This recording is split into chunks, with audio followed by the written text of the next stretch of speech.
আসসালামু আলাইকুম সুপ্রিয় শিক্ষার্থী, আশা করি সবাই ভালো আছো। আজকে আমরা এসেছি অনার্স থার্ড ইয়ারের কস্ট অ্যাকাউন্টিং এর দ্বিতীয় অধ্যায় নিয়ে আলোচনা করতে। আজকে আমাদের ক্লাসটা হবে কস্ট অ্যাকাউন্টিং এর দ্বিতীয় অধ্যায় নিয়ে, এবং এই অধ্যায়টিতেও আমাদের কিছু তত্ত্বীয় এবং কিছু প্র্যাকটিক্যাল বিষয় আছে, সেগুলো আমরা আজকে দেখব, আলোচনা করব। এখান থেকেও তোমাদের প্রশ্নে বা পরীক্ষায় কুইজ এবং বিভিন্ন শর্ট কোশ্চেনগুলো এসে থাকে। এখান থেকে বিভিন্ন বিষয়গুলো, বেশ গুরুত্বপূর্ণ কিছু বিষয় এই অধ্যায়ে আমরা আলোচনা করব সবাই।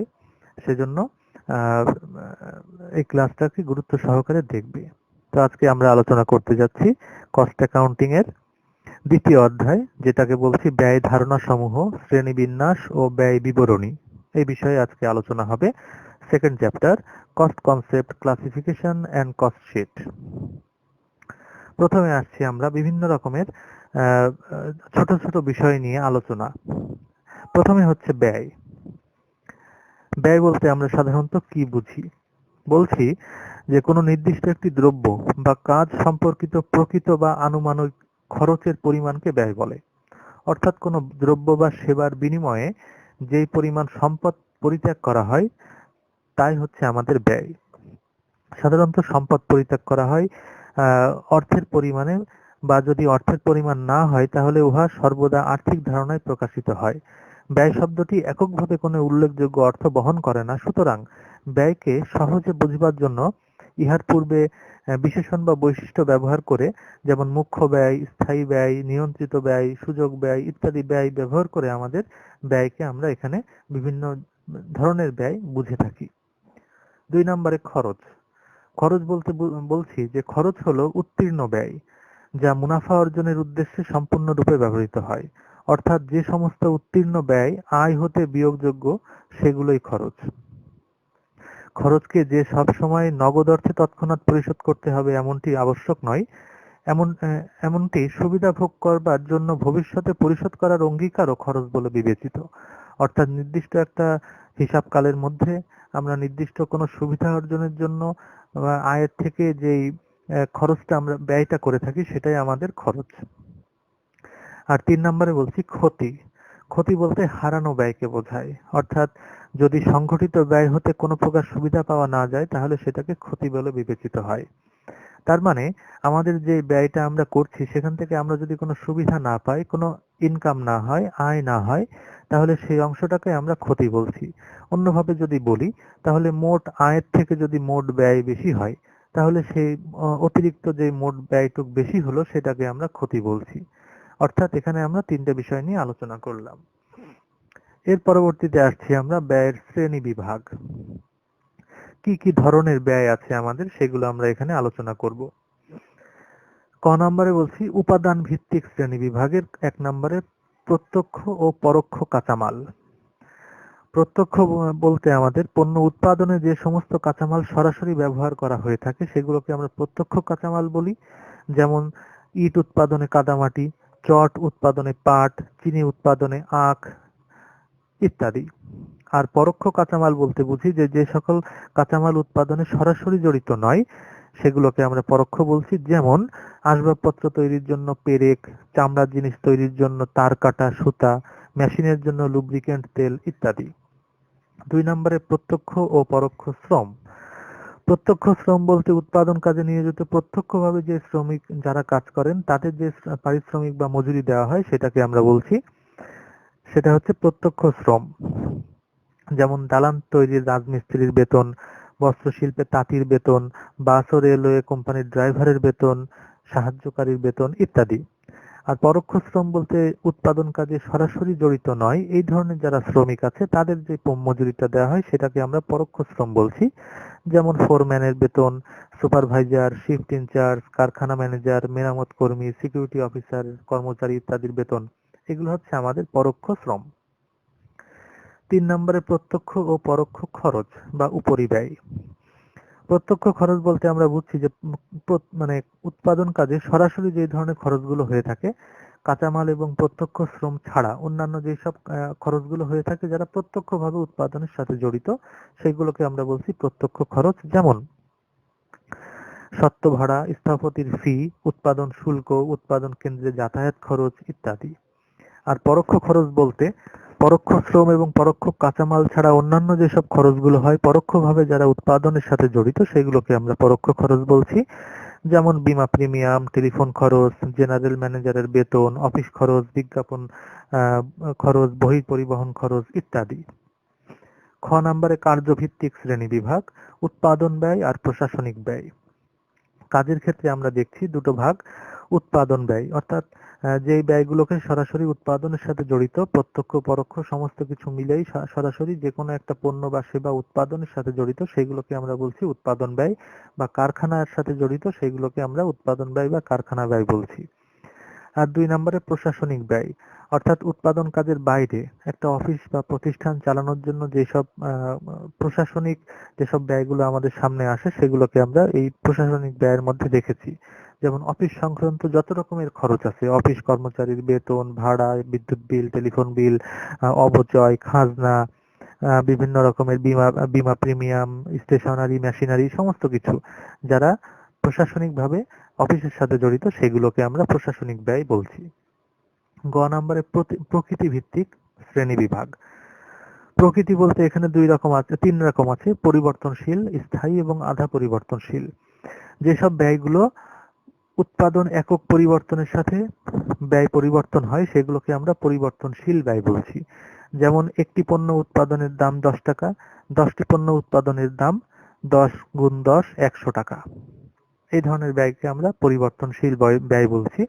তবে এখানে একটি লক্ষণীয়, পরিবর্তনশীল ব্যয়ে মোট ব্যয় পরিবর্তনশীল হলেও একক প্রতি ব্যয়টা স্থায়ী থাকে। তার মানে একক প্রতি প্রত্যেকটা ব্যয়ের যে পার ইউনিট কস্ট থাকে সেটা অবশ্যই ফিক্সড। তার মানে ১০ টাকা ১০ টাকাই। এবার ৫টা উৎপাদন করলে ৫০ টাকা হবে, ১০টা উৎপাদন করলে ১০০ টাকা হবে, ২০টা উৎপাদন করলে ২০০ টাকা হবে। এটা আমাদের পরিবর্তনশীল ব্যয়। এবার আসছি স্থায়ী ব্যয়। যে ব্যয় একটি নির্দিষ্ট সীমানা পর্যন্ত, উৎপাদনের একটা নির্দিষ্ট স্তর পর্যন্ত স্থায়ী, অপরিবর্তনশীল, সেগুলোকে আমরা স্থায়ী ব্যয় বলছি। যেমন কোনো একটা উৎপাদন কাজে নিয়োজিত কোনো একটা খরচ দেখা যাচ্ছে ৫০,০০০ টাকা। সেই ৫০,০০০ টাকা স্থায়ী ব্যয়, কিন্তু সেই উৎপাদন কাজে যদি ৫০,০০০ একক উৎপাদন হয় তাহলেও ৫০,০০০ টাকা হবে, ৮০,০০০ একক উৎপাদন হলেও ৫০,০০০ টাকা হবে, ২৫,০০০ একক উৎপাদন করলেও ৫০,০০০ টাকা সেই ব্যয় হবে। সেরকম ব্যয়কে আমরা বলছি স্থায়ী ব্যয়। যেমন দেখা যাচ্ছে বেতন, বিভিন্ন কর্মচারীদের বেতন, ভাড়া, অবচয়, এই ধরনের হিসাবগুলো আমাদের স্থায়ী ব্যয়ের আওতাভুক্ত। এখানে লক্ষণীয় যে স্থায়ী ব্যয় মোট বা একক মোট ব্যয়টাকে স্থায়ী হলেও একক প্রতি ব্যয়টা এখানে পরিবর্তনশীল। কেমন? দেখা যাচ্ছে স্থায়ী ব্যয়ের পরিমাণ ৫০,০০০ টাকা। এখন আমরা যদি ৫০,০০০ একক উৎপাদন করি তাহলে আমাদের পার ইউনিটে খরচ পড়ে ১ টাকা। কিন্তু যদি ১,০০,০০০ একক উৎপাদন করি খরচ কিন্তু ৫০,০০০ই থাকবে। সেক্ষেত্রে আমাদের একক প্রতি ব্যয় হয়ে যাবে ৫০ পয়সা। আবার যদি ২৫,০০০ একক উৎপাদন করি তাও কিন্তু খরচ ৫০,০০০ টাকাই থাকবে। সেক্ষেত্রে আমাদের একক প্রতি আসছে ২ টাকা। অর্থাৎ স্থায়ী ব্যয় মোট ব্যয়টা স্থায়ী হলেও একক প্রতি ব্যয়টা পরিবর্তনশীল। এবার আসছি আধা পরিবর্তনশীল।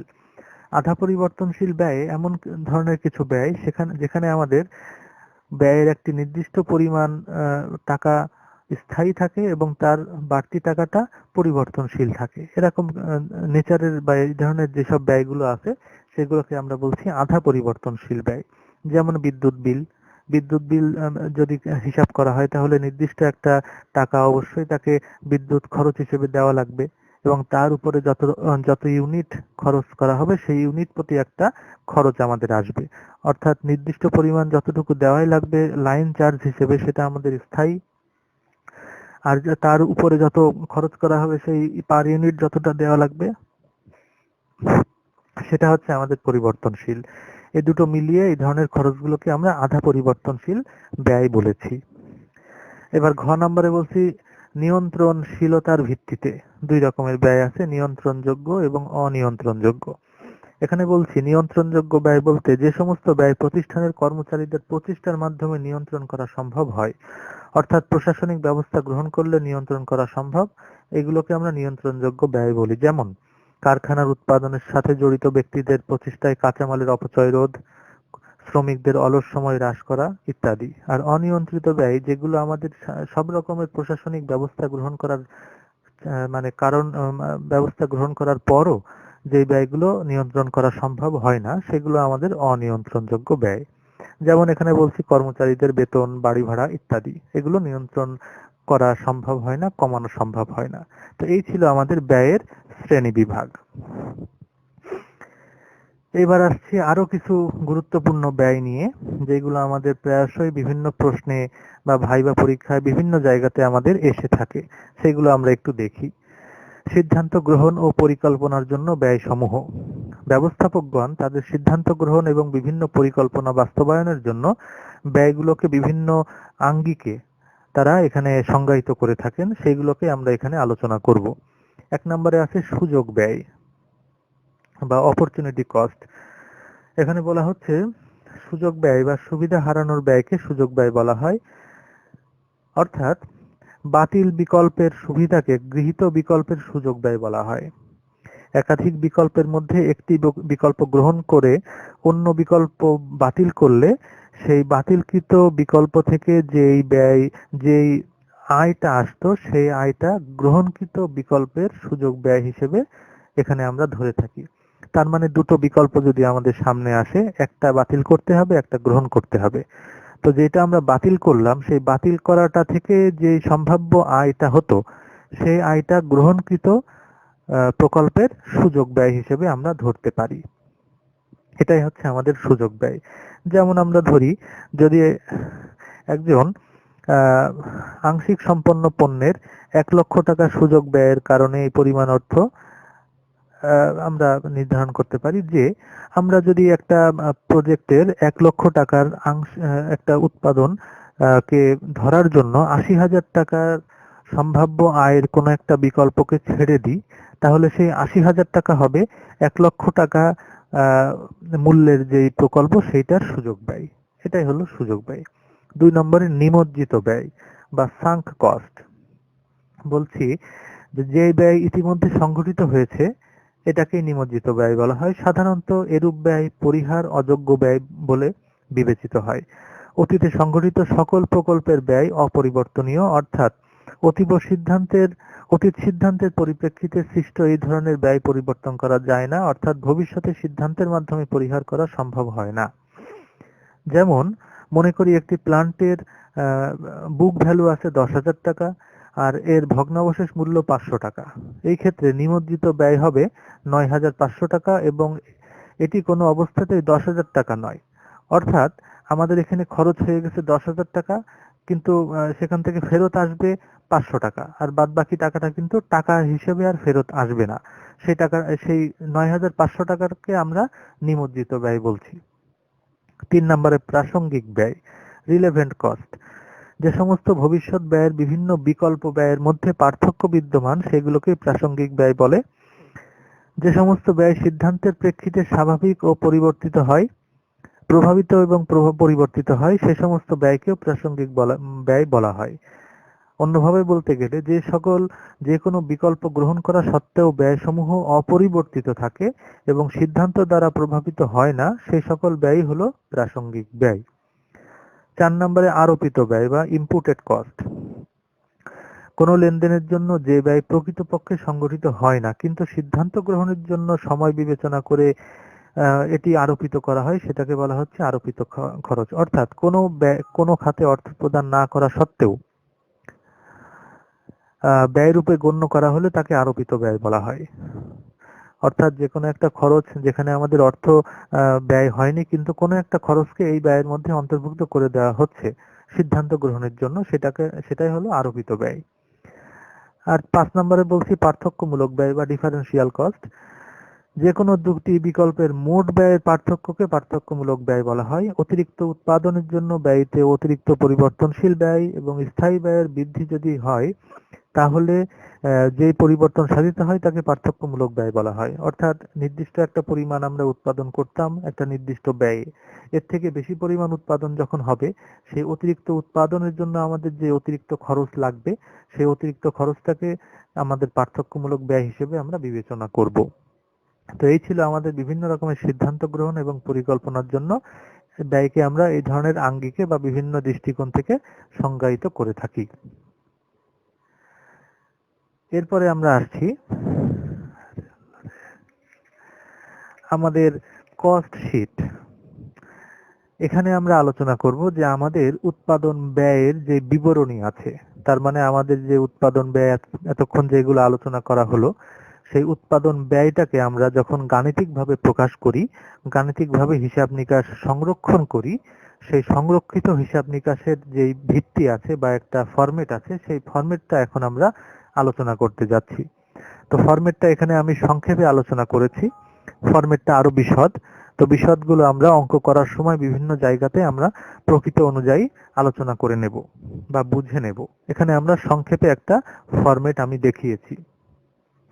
প্রথমে আছে নেম অফ দ্য কোম্পানি, সে কোম্পানির নাম লিখতে হবে, তার নিচে কস্ট শিট লিখতে হবে, তার নিচে ফর দ্য পিরিয়ড এন্ডেড লিখে সেই হিসাবকালের শেষ তারিখটা ওখানে দিতে হবে।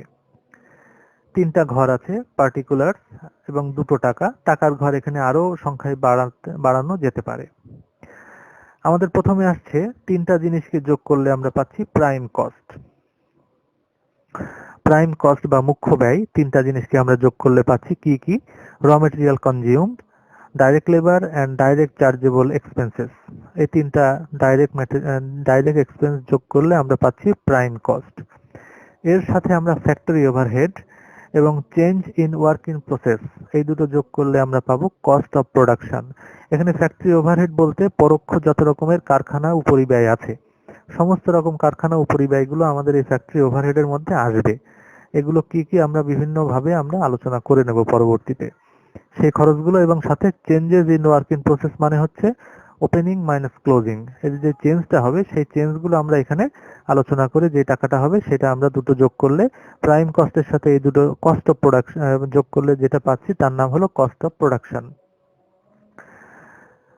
এর সাথে আমরা অ্যাড দেব ওপেনিং স্টক মানে ওপেনিং ইনভেন্টরি বা ফিনিশ গুডস, এবং লেস দেব ক্লোজিং ফিনিশ গুডস বা ক্লোজিং স্টক। এই দুটো ওপেনিং এবং ক্লোজিং অ্যাড এবং লেস করার পরে যা থাকছে তার নামই আমরা দিচ্ছি কস্ট অফ গুডস সোল্ড। এবং এই কস্ট অফ গুডস সোল্ড এর সাথে আমরা এখানে যোগ দেব দুইটা খরচ, পিরিয়ডিক কস্ট যেগুলো আছে, office and administrative overhead, selling and distribution overhead. এই দুটো ওভারহেড আমরা এখানে যোগ দেব। অফিস অ্যান্ড অ্যাডমিনিস্ট্রেটিভ ওভারহেডের মধ্যে অফিস সংক্রান্ত যাবতীয় যত খরচ আছে সেগুলো সব আসবে। আর সেলিং অ্যান্ড ডিস্ট্রিবিউশন ওভারহেডের মধ্যে বিক্রয় সংক্রান্ত যত রকম খরচ আছে, বিজ্ঞাপন, বিক্রয় কর্মীর বেতন, বিক্রয় কেন্দ্রের ভাড়া ইত্যাদি সমস্ত যা আছে সমস্তগুলো এখানে যোগ করলে আমাদের এখানে পিরিয়ডিক কস্ট আসবে। তো কস্ট অফ গুডস সোল্ড এর সাথে পিরিয়ডিক কস্ট দুটো যোগ করলে আমরা পাচ্ছি কস্ট অফ সেলস বা টোটাল কস্ট। এই টোটাল কস্টের সাথে নির্দিষ্ট হারে প্রফিট বা লস যোগ যোগ বা বিয়োগ করলে আমরা পাচ্ছি আমাদের বিক্রয় মূল্য বা সেলস। এই হচ্ছে আমাদের সংক্ষিপ্ত একটি কস্ট শিটের ফরম্যাট। তো এই অনুযায়ী আমরা এখন একটি অঙ্ক আলোচনা করতে যাচ্ছি। আমাদের প্র্যাকটিক্যাল একটা অঙ্ক আমরা এখানে নিয়েছি, সংক্ষিপ্ত একটা অঙ্ক, সেটা আমরা আলোচনা করব। অঙ্কটা আমি পড়ছি। From the following particulars, prepare statement showing production cost and profit. আমাদের এখানে প্রফিট পর্যন্ত যেতে হবে। কি কি দেওয়া আছে? র মেটেরিয়াল ইউজড, এটা সরাসরি দেওয়া আছে। ওয়ার্ক ইন প্রসেস, এখানে আমাদের opening and closing, finish goods, opening closing, direct wages 14,000 hours at the rate টাকা 2 পার আওয়ার দেওয়া আছে। Direct expense, factory supplies, indirect labour, miscellaneous factory expenses, administrative expenses, selling expenses. আর আছে profit 15% on sales, এটা আমাদের দেওয়া আছে এই তথ্যগুলো। এর আলোকে আমাদের একটা কস্ট শিট তৈরি করতে হবে। আমরা করেছি এখানে। প্রথমে দিয়েছি আমাদের প্রাইম কস্ট। প্রাইম কস্টে আমরা প্রত্যক্ষ খরচগুলোকে আনবো। র মেটেরিয়াল ইউজড, ডাইরেক্ট ওয়েজেস 14,000 ঘন্টা 2 টাকা করে 28,000 টাকা, আর ডাইরেক্ট এক্সপেন্স সরাসরি দেওয়া আছে 7,200 টাকা। টোটাল যোগ করলে পাচ্ছি 69,200 টাকা আমাদের প্রাইম কস্ট। এর সাথে যোগ করবো আমরা ফ্যাক্টরি এক্সপেন্সেস। ফ্যাক্টরি এক্সপেন্সেস সহ আমাদের আছে এখানে ফ্যাক্টরি সাপ্লাইজ 4,200 টাকা, ইনডাইরেক্ট লেবার 9,000 টাকা, আর মিসলেনিয়াস ফ্যাক্টরি এক্সপেন্সেস আছে 7,000 টাকা। এর সাথে আমরা যোগ করব work in process, changes work in process যেটা আছে, ওপেনিংটা যোগ, ক্লোজিংটা বিয়োগ, এই সমস্ত কিছু হয়ে আর এই প্রাইম কস্টের সাথে যোগ বিয়োগ হয়ে আমাদের আছে এখানে কস্ট অফ প্রোডাকশন 88,100 টাকা। এর সাথে আমরা যোগ করব stock of finish goods opening, যোগ করলে পাচ্ছি cost of goods available for sales. এর সাথে লেস দেব stock of finish goods closing. এই যোগ বিয়োগের পরে কস্ট অফ প্রোডাকশনের সাথে যোগ বিয়োগ করলে যা পাচ্ছি তার নাম হচ্ছে আমাদের কস্ট অফ গুডস সোল্ড বা বিক্রিত পণ্যের ব্যয় 93,100 টাকা। এর সাথে যোগ দেবো আমরা অ্যাডমিনিস্ট্রেটিভ এক্সপেন্সেস 15,000 টাকা, সেলিং অ্যান্ড ডিস্ট্রিবিউশন এক্সপেন্সেস 10,000 টাকা। সমস্ত কিছু যোগ দিয়ে হচ্ছে 1,18,100 টাকা। এটা আমাদের কস্ট অফ সেলস বা টোটাল কস্ট। এবারে টোটাল কস্টের সাথে বা কস্ট অফ সেলস এর সাথে প্রফিট যোগ করলে আমাদের বিক্রয় মূল্য বেরোবে। কিন্তু এখানে বলেছে যে আমাদের প্রফিটটা হলো 15% অন সেলস। আমাদের বিক্রয় মূল্য জানা নেই, কিন্তু বলেছে বিক্রয় মূল্যের 15% হবে প্রফিট। তো সেই ক্ষেত্রে আমরা যেটা করব, সেক্ষেত্রে আমরা এইভাবে বের করব, যত পার্সেন্ট হবে সেটাকে উপরে ভাগ, নিচে 100 মাইনাস তত পার্সেন্ট। তার মানে এখানে 15 আছে, 100 মাইনাস 15 করলে হয় 85। তার মানে উপরে 15, নিচে 100 মাইনাস 15 মানে 85। এটা দিয়ে ক্যালকুলেশন করলে আমাদের এখানে প্রফিটটা বেরিয়ে যাবে। এখানে যদি 20 হতো তাহলে হয়তো 20 ভাগ 100 মাইনাস 20, যদি 25 হতো 25 ভাগ 100 মাইনাস 25। তার মানে যদি কস্ট অফ সেলসটা আমাদের হাতে থাকে, এই টাকার উপরে যদি আমাদের পার্সেন্টেজ কাটতে বলে সেলসের উপরে, তখন সেলস টাকা তো আমাদের জানা নেই। তো সেজন্য আমরা পার্সেন্টেজটাকে এইভাবে করে সাজিয়ে ক্যালকুলেশন করব। অতএব 1,18,100 টাকাকে গুণ করব 15 দিয়ে ভাগ 85 দিয়ে। এই করলে আমাদের 20,841 টাকা আমাদের প্রফিট আসে। এই দুটো যোগ করলে 1,38,941 টাকা আমাদের সেলস বা বিক্রয় মূল্য। এই হচ্ছে আমাদের টোটাল একটি কস্ট শিট এবং কস্ট শিট অনুযায়ী একটা সংক্ষিপ্ত অঙ্ক। তো প্রিয় শিক্ষার্থী, এই ছিল আমাদের আজকের আলোচনা। পরবর্তী ক্লাসগুলোতে এই কস্ট শিটের আরো বিভিন্ন আঙ্গিক নিয়ে আমরা প্র্যাকটিক্যাল ক্লাস করব এবং সেই অনুযায়ী ততদিন পর্যন্ত তোমরা তোমাদের যার যে বই আছে সেই বই থেকে তোমাদের এই অধ্যায়গুলো থেকে যে সব থিওরি এবং যে অঙ্কগুলো দেখালাম সেগুলো তোমরা পড়তে থাকো, আলোচনা করতে থাকো এবং এখান থেকে আমাদের যে বিষয়গুলো কে তোমাদের দেখালাম সেই বিষয়গুলো তোমরা এখান থেকে পড়ে নির্দিষ্ট করতে থাকো। তো সবাই ভালো থাকো। আল্লাহ হাফেজ।